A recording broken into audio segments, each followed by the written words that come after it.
Hello everyone, कैसे हैं आप लोग। आज की इस वीडियो में मैं आपके साथ CG power and industrial solution limited के बारे में डिस्कस करने जा रहा हूं कि ये कंपनी काम क्या करती है, कंपनी के फंडामेंटल कैसे हैं, कंपनी ने जो क्वार्टर थ्री रिजल्ट को डिक्लेयर किया था वो कैसा रहा, कंपनी का शेयर होल्डिंग पैटर्न कैसा है। साथ ही हम कंपनी के चार्ट एनालिसिस के बारे में भी डिस्कस करेंगे। तो चलिए वीडियो को स्टार्ट कर लेते हैं। सबसे पहले जान लेते हैं कि ये कंपनी काम क्या करती है। देखिए, सीजी पावर एक इंडियन कंपनी है जो पावर ट्रांसमिशन, डिस्ट्रीब्यूशन और इंडस्ट्रियल सॉल्यूशन में काम करती है। ये कंपनी 1937 में स्थापित हुई थी और ये मुंबई महाराष्ट्र में स्थित है। ये कंपनी पावर ट्रांसफार्मर्स को डिजाइन, मैन्युफैक्चरिंग और सप्लाई करती है। अब हम बात कर लेते हैं कंपनी के फंडामेंटल के बारे में। फंडामेंटल में सबसे पहले जान लेते हैं कि कंपनी का मार्केट कैप कितना है। देखिए, इस कंपनी का 95,287 करोड़ का मार्केट कैप है। अगर करंट प्राइस के बारे में बात करें तो स्टॉक का करंट प्राइस 623 रुपये है। अगर मैं आपको स्टॉक के 52 वीक हाई के बारे में बताऊं तो स्टॉक का 52 वीक हाई 875 है और 52 वीक लो 479 है। इसका मतलब कि स्टॉक का जो अभी का करंट प्राइस है अपने 52 वीक लो के ऊपर ट्रेड कर रहा है। स्टॉक पी के बारे में बात करें तो 102 यहाँ पर स्टॉक का पी देखने को मिला हुआ है। बुक वैल्यू की बात करें तो 23 रुपये इसकी बुक वैल्यू है। इसका मतलब कि स्टॉक का जो करंट प्राइस है अपनी बुक वैल्यू का करीब 26 गुने पर ट्रेड कर रहा है। डिविडेंड यील्ड के बारे में बात करेंगे तो 0.22% यहाँ पर डिविडेंड यील्ड देखने को मिला हुआ है। रिटर्न ऑन कैपिटल एम्प्लॉयड की बात की जाए तो 46.6% देखने को मिला हुआ है। रिटर्न ऑन इक्विटी की बात करेंगे तो 57.8% देखने को मिला हुआ है। फेस वैल्यू यहाँ पर स्टॉक की 2 रुपये देखने को मिल रही है। इंडस्ट्री पीई की बात करेंगे तो 50.30 यहाँ पर इंडस्ट्री का पीई देखने को मिल रहा है। अब बात कर लेते हैं कि कंपनी के ऊपर डेट कितना है।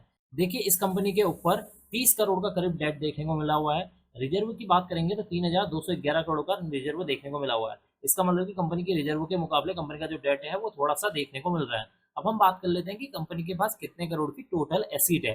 देखिए, 6,656 करोड़ की कंपनी की टोटल एसिड देखने को मिली हुई है। अगर नेट वर्थ की बात की जाए तो 3,517 करोड़ का यहाँ पर नेट वर्थ देखने को मिला हुआ है।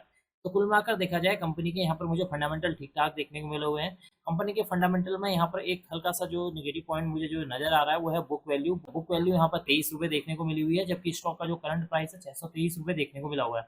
इसका मतलब कि स्टॉक का जो करंट प्राइस है अपनी बुक वैल्यू का 23 गुना चल रहा है। लेकिन जो बुक वैल्यू के मुकाबले करंट प्राइस इतना हाई क्यों चल रहा है, इसके भी कई सारे रीजन होते हैं। जैसे किसी स्टॉक की डिमांड बहुत ज्यादा है या किसी शेयर की डिमांड बहुत ज्यादा होती है तो उस समय जो बुक वैल्यू होती है अगर उसकी कम है, स्टॉक का करंट प्राइस ज्यादा रहता है। क्यों? क्योंकि उसको बाई करने वाले लोगों की क्या तादाद बहुत ज्यादा है, जिसकी वजह से यहाँ पर भी जो बुक वैल्यू है 23 रुपये है और स्टॉक का जो करंट प्राइस है 623 रुपये। और इसके अलावा भी कई सारे रीजन है जिनको हम कभी आगे किसी और वीडियो में डिस्कस करेंगे। अब हम यहाँ से सीधे कंपनी के क्वार्टरली रिजल्ट पर चलते हैं। अब आपके सामने है कंपनी का क्वार्टरली रिजल्ट।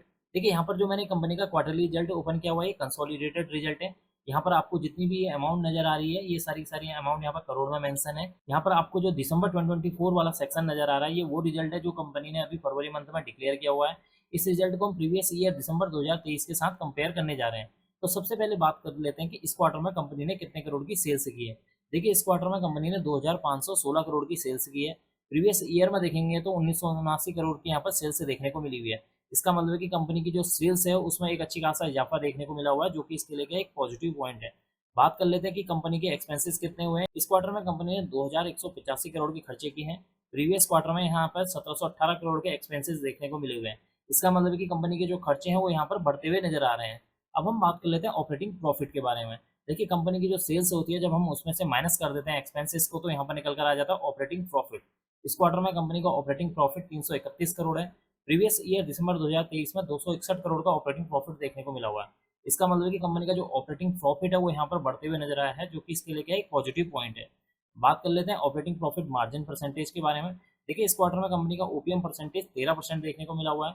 प्रीवियस ईयर दिसंबर 2023 में देखेंगे तो 13% ओपीएम परसेंटेज देखने को मिल रहा है। इसका मतलब है कि ओपीएम परसेंटेज में यहाँ पर किसी भी तरह की कोई चेंजेस नजर नहीं आ रहे हैं। अब हम बात कर लेते हैं कि कंपनी को इस क्वार्टर में कितने करोड़ का मुनाफा हुआ है, यानी कि नेट प्रॉफिट के बारे में।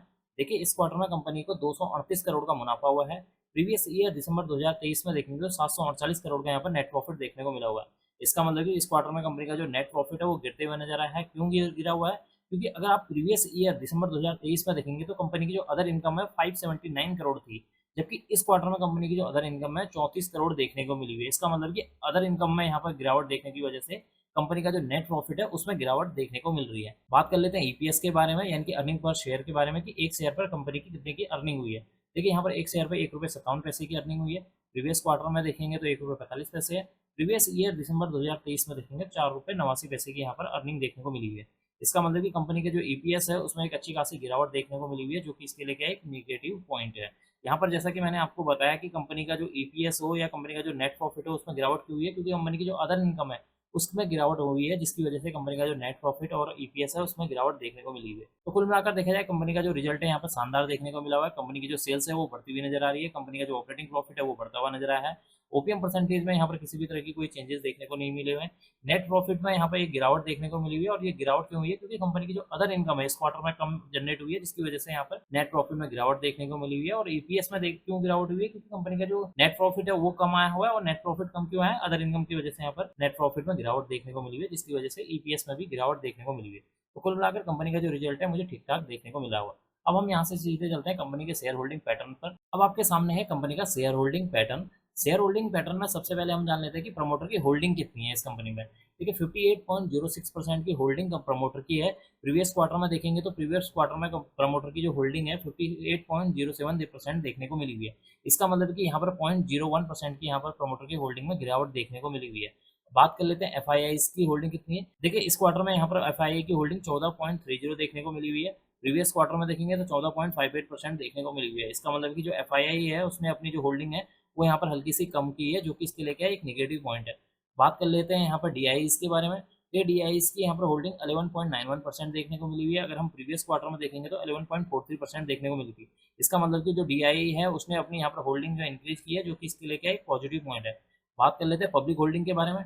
देखिए यहाँ पर इस क्वार्टर में पब्लिक की होल्डिंग 15.73% देखने को मिल रही है, जबकि प्रीवियस क्वार्टर में 15.92% देखने को मिली हुई है। इसका मतलब कि जो पब्लिक की होल्डिंग है उसमें एक गिरावट देखने को मिली हुई है।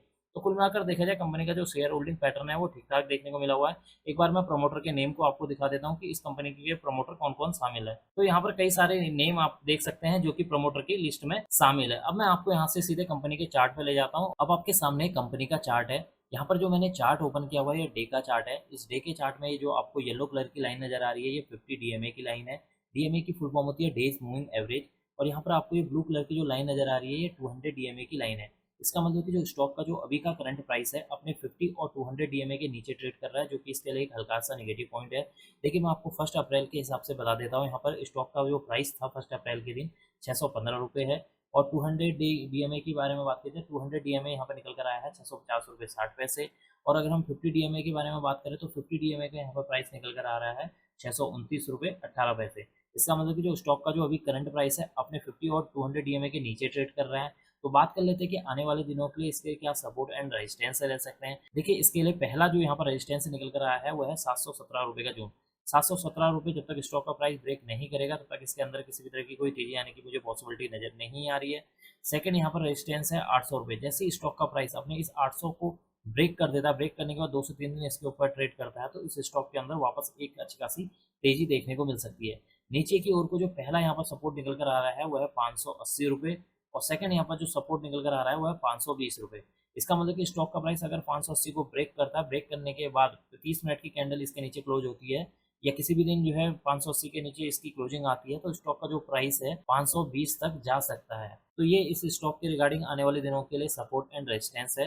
हो सकता है कि अगर ओवरऑल मार्केट यानी कि निफ्टी और बैंक निफ्टी को अगर आप देखें तो 2-3 दिनों से पॉजिटिवनेस देखने को मिली थी, फिर वापस लास्ट जो है 2-3 दिनों से फिर हल्की हल्की फुल्की गिरावट देखने को मिल रही है। तो ओवरऑल मार्केट के अंदर अगर ये एक अच्छी खासी तेजी देखने को मिलेगी तो इस स्टॉक के अंदर भी आपको एक अच्छी खासी तेजी देखने को मिल सकती है।